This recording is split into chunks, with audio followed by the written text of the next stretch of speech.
The contents of this podcast is for informational purposes only and should not be considered as medical advice. If you have a specific health concern or condition, please consult a qualified healthcare professional. For more details, check out herguru.uk/disclaimers. I wonder how a simple shift in perspective could transform some of your most challenging interactions into opportunities for growth and laughter. And, what if the key to navigating people lies not in changing them, but in changing how we respond to them? Really? Let's go exploring. Hello and welcome to ABGW, amazing, brilliant, gorgeous, wonderful. I'm Cheryl, your host, on this delightful journey towards healing and self-discovery. Guess what? You are in a safe place. We're going to start exploring some of the paths less traveled in trauma, stress recovery, bringing light to the darkest shadows and joy to your journeys. Today, we're delving into a topic that is challenging as it is common, dealing with difficult people. We've all been there, haven't we? Whether it's an infuriating boss, a stubborn colleague, or a grumpy neighbour, it seems like these characters are a staple in the story of our lives. But don't worry, I've got some strategies up my sleeve to help you continue navigating these tricky waters. Have you met Alberta? No? Well, let me introduce you to her. This episode of ABGW is brought to you by Her Guru, exploring the potential within. Her Guru provides both physical and mental fitness coaching. You can find out more details at herguru.uk. In the heart of London's bustling cityscape, Alberta was known as a titan of industry, a manager whose reputation for relentless efficiency preceded her. At 44, Alberta's life was a whirlwind of meetings, emails, and deadlines. She had never believed in laziness, always viewing herself as a beacon of productivity, a real taskmaster who could juggle multiple responsibilities with ease and poise. Her team at the marketing firm respected her, but often whispered about her that unyielding expectation that she had. Alberta, however, wore her work ethic like armor, believing multitasking was not just possible, but necessary. She was unaware of the stress accumulating within her, a silent burden growing heavier with every passing year. One fateful Thursday, the walls Alberta had meticulously built came crashing down. Mid-presentation, her mind blanked, her heart raced uncontrollably, and the room spun. It was a mental breakdown, loud and clear, witnessed by a room full of wide-eyed colleagues. Confused and in denial, swirling within her during the weeks that followed. How could someone like her, always in control, succumb to such a collapse? It was during this turmoil she was introduced to Cheryl, a mental trauma coach and clinical hypnotherapist. What a cool lady Alberta is. So let's start with our first pearl of wisdom. Give them a break. Because to me, it's so easy to label someone as difficult. I mean, I know from personal experience, I've been called difficult. And it's not nice because I'm not a difficult person. I don't think so. But have you ever stopped to wonder what's behind the behavior that you have decided to label as difficult? Maybe you're judging more than you realize. Because for me, empathy is all about changing perspective. It's that game changing mindset that helps us not to judge, but be more realistic. Let's remember what Atticus Finch said in To Kill a Mockingbird about walking in someone else's shoes, because isn't it all about perspective? And isn't it nice to know that when we think of perspective, we can think about how things change in nature, like how honeybees communicate their feelings to each other. Because for me, it's quite fascinating. And it reminds me of a scene in, I think it's the film As Good as It Gets, where Jack Nicholson and Helen Hunt begin to work together to build their understanding. And when they do that, it transforms the relationship. Okay, that kind of brings me back to a similar situation a few years ago. I had a colleague, Jenny, let's just call her Jenny, who was always seemed to be snappy and distant. I remember everyone in the office found her difficult, to be quite frank. And then one day I saw her alone in the break area, looking rather upset. Taking a deep breath, I decided to ask if she was okay. And the thing is, it turns out that she was going through a tough divorce and was struggling to manage her 2 kids. And the thing is, this revelation changed everything in that moment. What was so, so cool is we started chatting regularly, and I learned so much about her challenges. And one of the things this reminds me is how important it is to give people a break.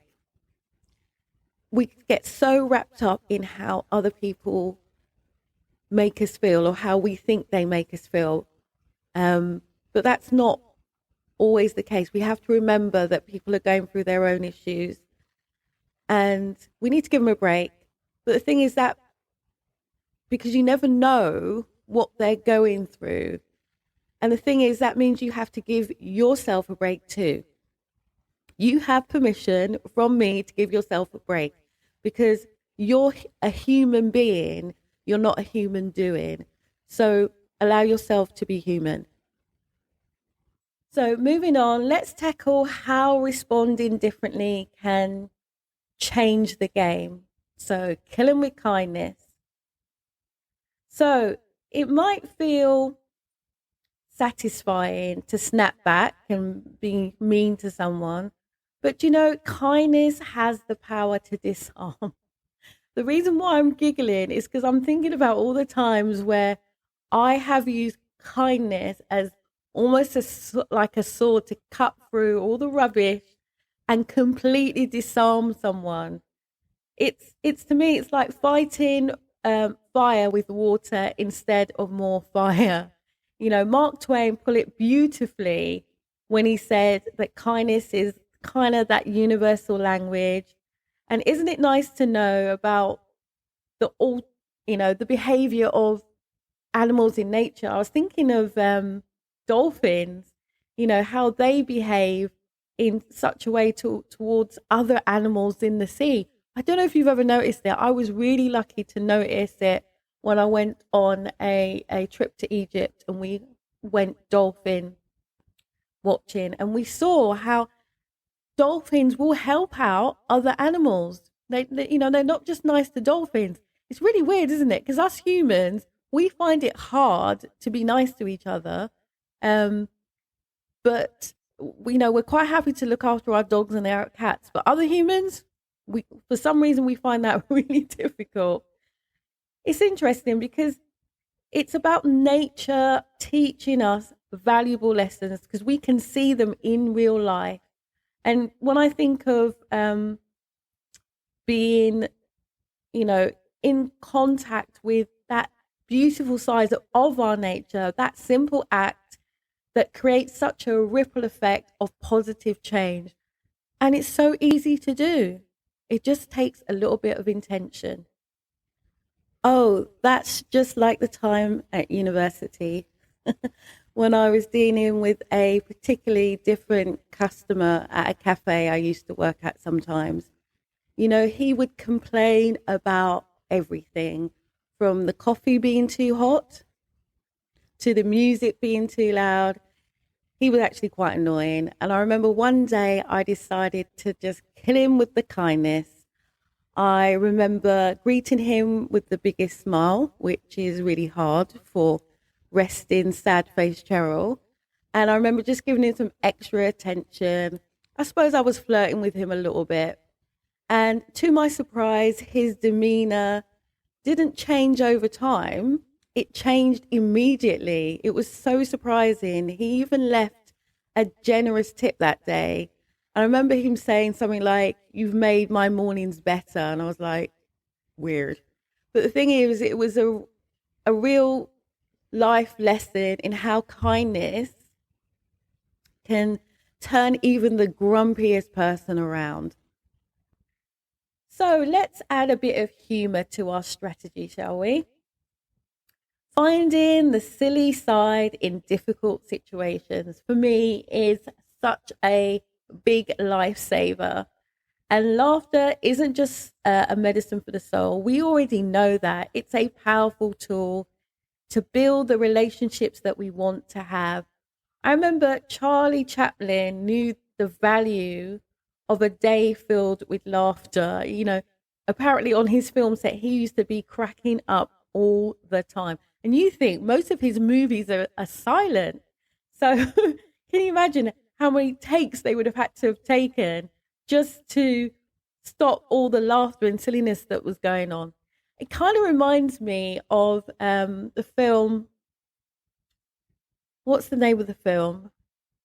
The film with Jackie Chan and Chris Rock in Rush Hour. That's it, Rush Hour. You know, Rush Hour 1, 2, and 3.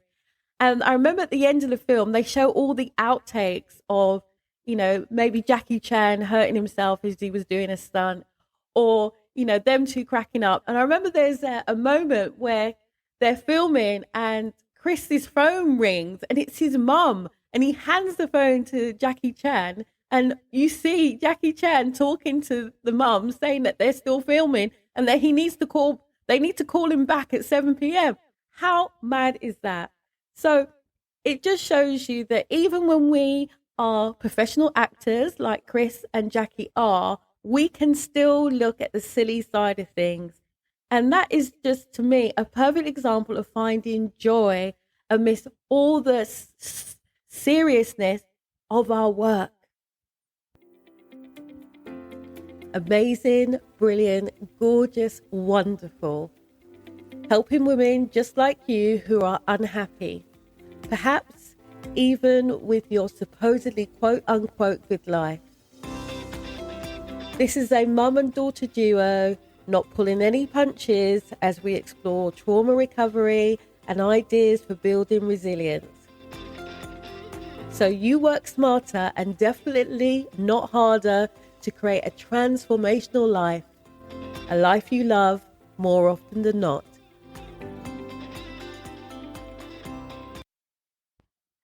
You know, let's take a moment, because this kind of takes me back to a similar situation I had with my late aunt, who I love dearly. You know, my aunt and I used to argue a lot when I was growing up.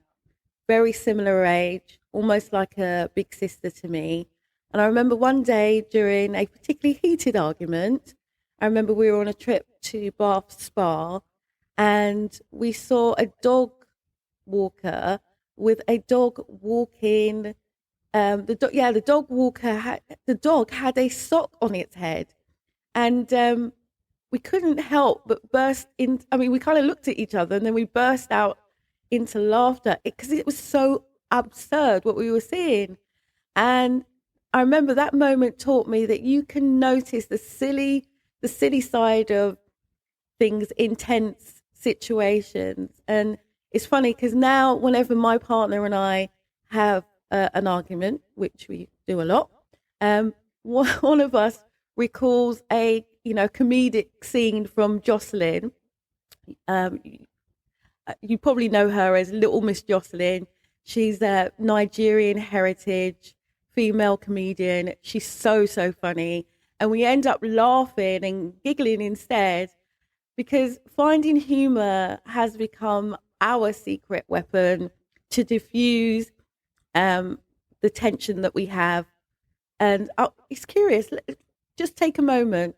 I wonder what would happen if you had a kind of secret weapon that you used, comedic secret weapon that you use with your partner to diffuse any tensions in the home. How different would your life be? All right, let's shift a gear a bit here and talk about how we can approach conflict, maybe. As I've said before, and pointing the finger is such a natural reaction, especially when we feel that maybe we're under attack. But that it's also not helpful. And I personally try and think about this a lot, taking that no blame approach, because I know that when we do that, it clears the air and it leads to actually better solutions. It kind of reminds me of what Eleanor Roosevelt said about consent and feeling inferior, because to me, those are both powerful reminders that we need to look for better solutions. We need to remember that we're dealing with other people that may have similar issues to us.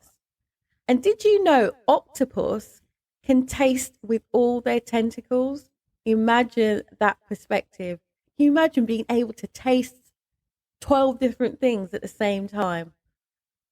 To me, it's a beautiful illustration, the power of seeing beyond our biases and just accepting situations for what they are.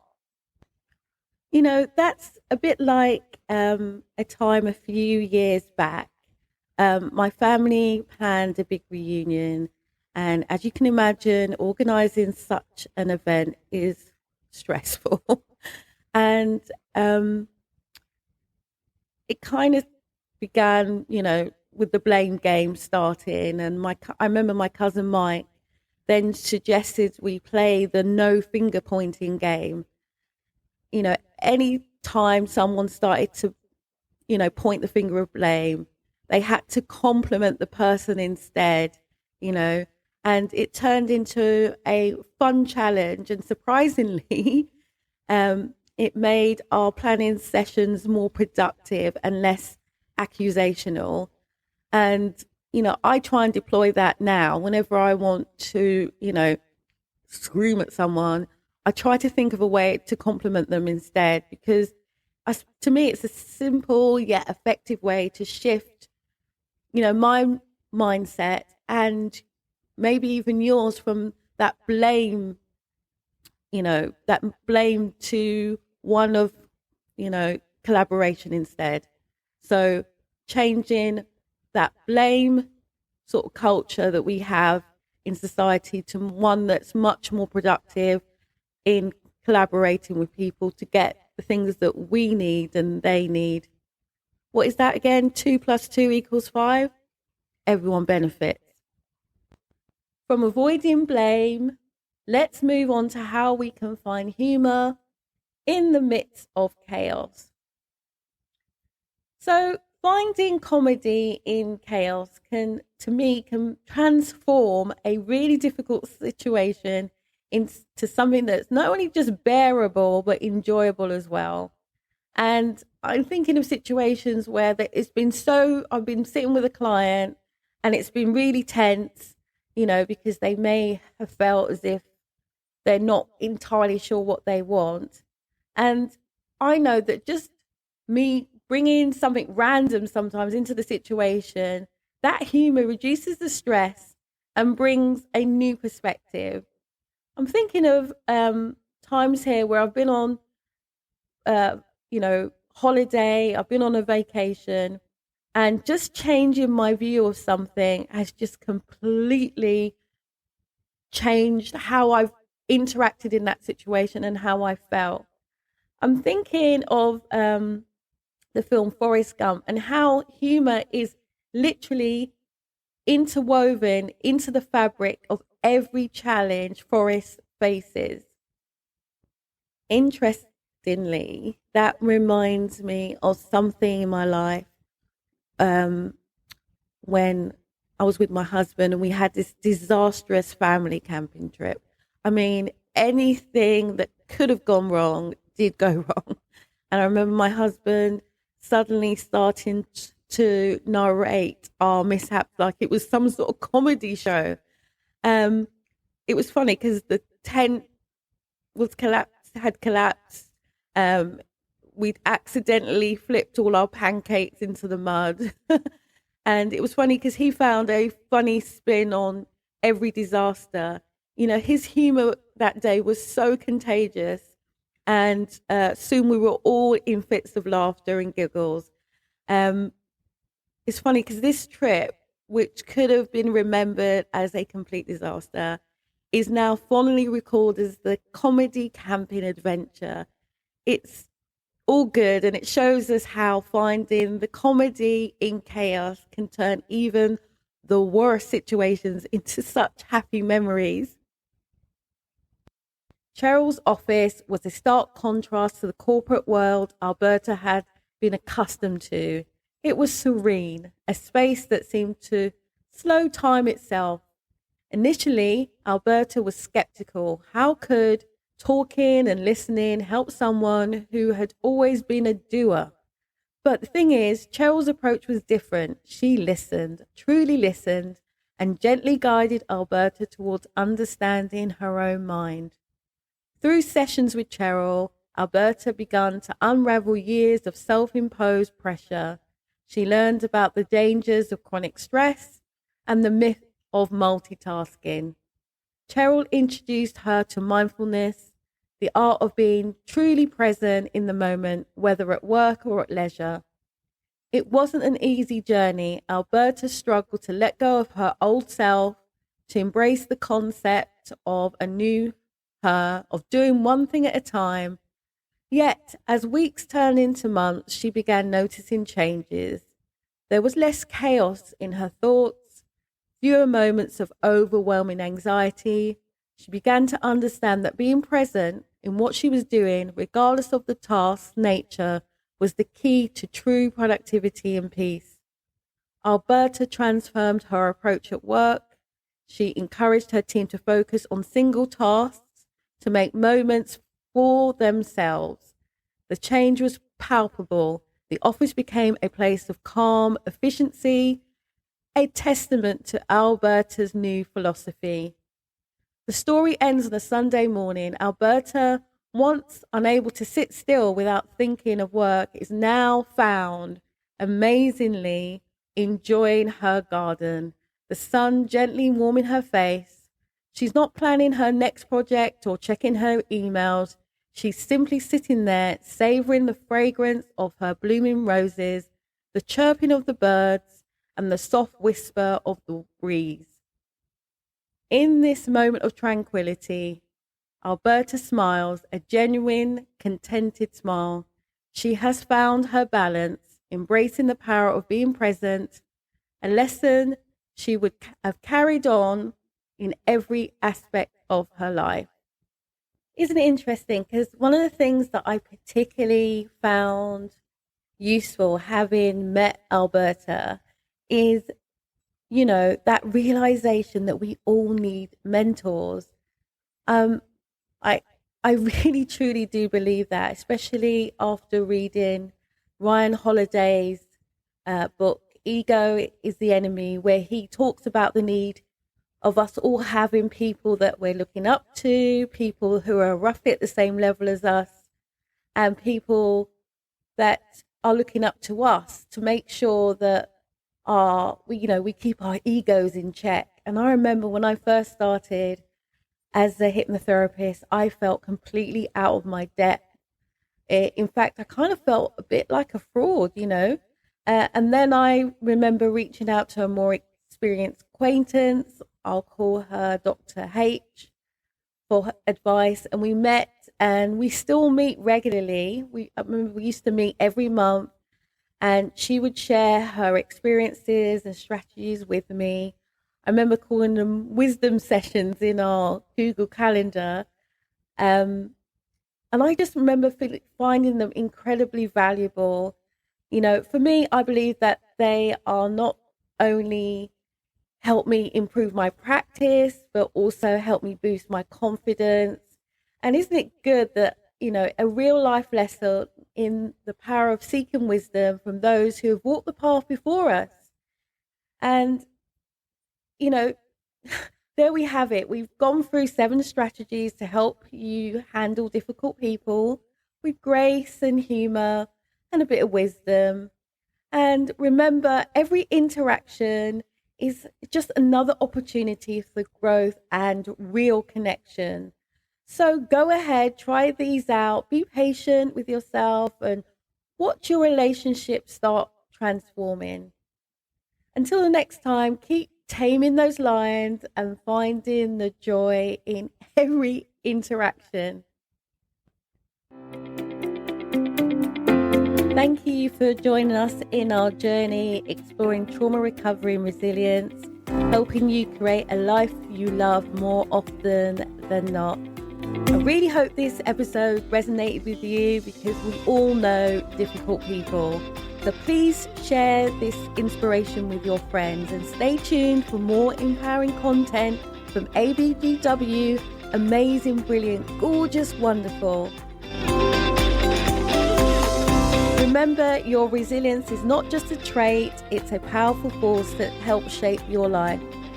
So as we part ways for now, may your force be with you, guiding you and strengthening you every step of the way. Bye for now.